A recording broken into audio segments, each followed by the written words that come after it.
left for the place that you're interested in. So I'd like to know more about Clarksville, Tennessee. So I'm just going to do a search for Clarksville, TN, and it's going to zoom in on Clarksville. And you can see it gives me a little image here in the left that gives me a view of some part of Clarksville. Now, if I want to, I can use the scroll wheel on the mouse to zoom in a little bit on any particular area here of Clarksville. I can also double click. Anything that you double click on will get zoomed in on.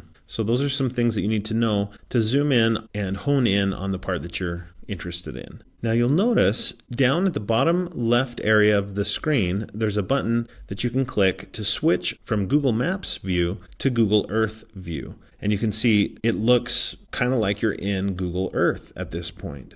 So it just depends on what your preference is, whether you want the Maps view or the Earth view. But to be honest, I think really most people that use Google Maps, it's not so much to learn about the world and learn about geography and things like that. It's rather to get directions from one place to another. And so you can do that here at the left. In addition to having this image of a part of Clarksville and some quick facts about Clarksville, it's got some options here for directions. You can also save this as a place that maybe you're going to look up a lot, that you might go to a lot. But most people will just click here on directions, and maybe they want directions from Nashville, let's say, to Clarksville. You can just hit enter, and it shows the quickest route. It also shows some other routes that you might want to take. If you want to, you can switch so that instead of from Nashville to Clarksville, it's Clarksville to Nashville. Now you'll notice those same alternate routes appear here at the left. So maybe you would like to take a scenic route.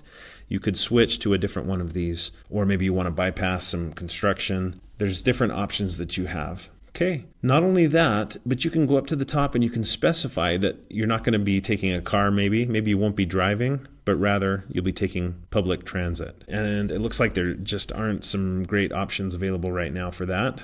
What about walking? Okay, and it gives you an estimate whether you're riding transit or driving or taking a bike or walking. It gives you an estimate for how long that's going to take. Okay, you can see that total miles and total amount of time.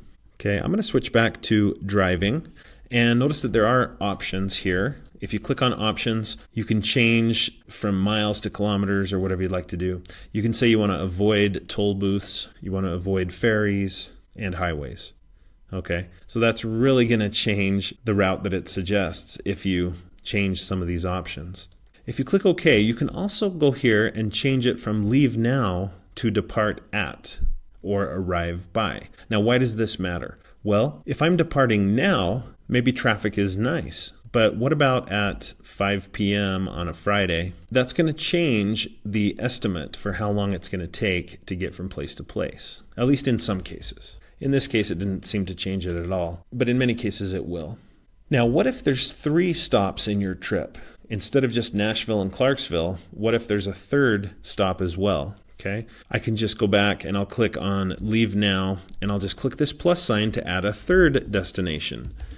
Okay, so if I add that one, and then I hit Enter, and again, it changes the results. And if I want to, I can click to reorder these in a way that makes a little bit more sense. But this is just a really great way, I think, to plan a trip and plan a route from one place to another.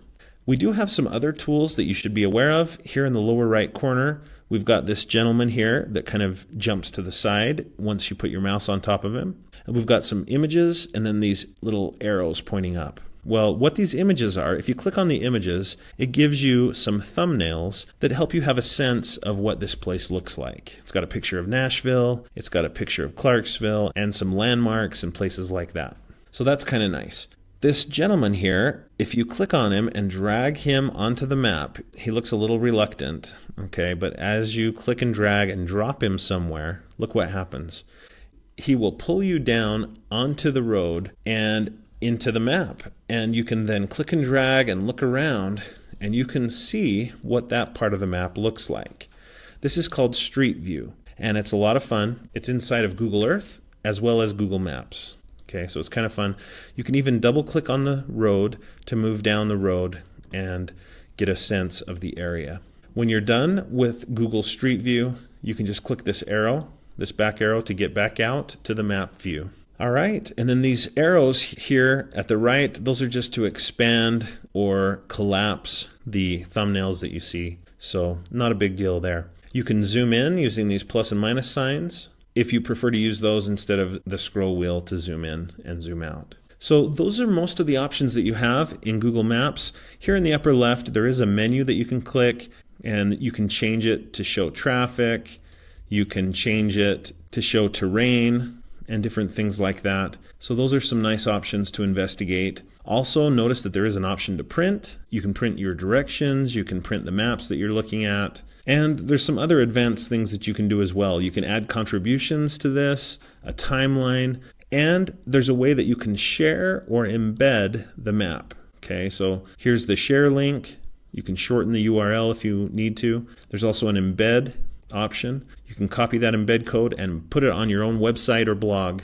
Now, to show the last couple of things about Google Maps, I'm going to X out of this trip that I planned because I want you to see that in addition to planning a trip and getting directions and things like that and learning about the world, there's a couple of other things you can do with Google Maps.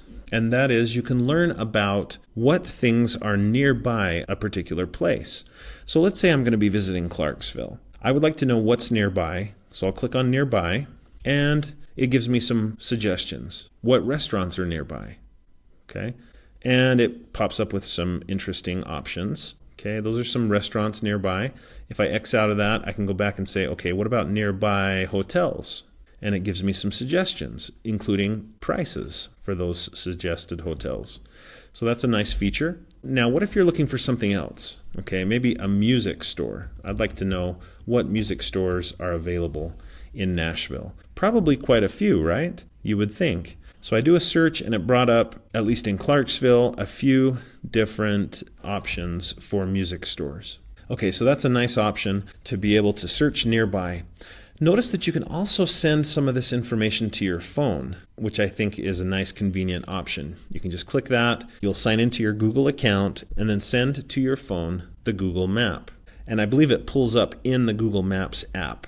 Finally, there is an option to share. If you click on share, it takes us to that same embed share link option that we saw earlier.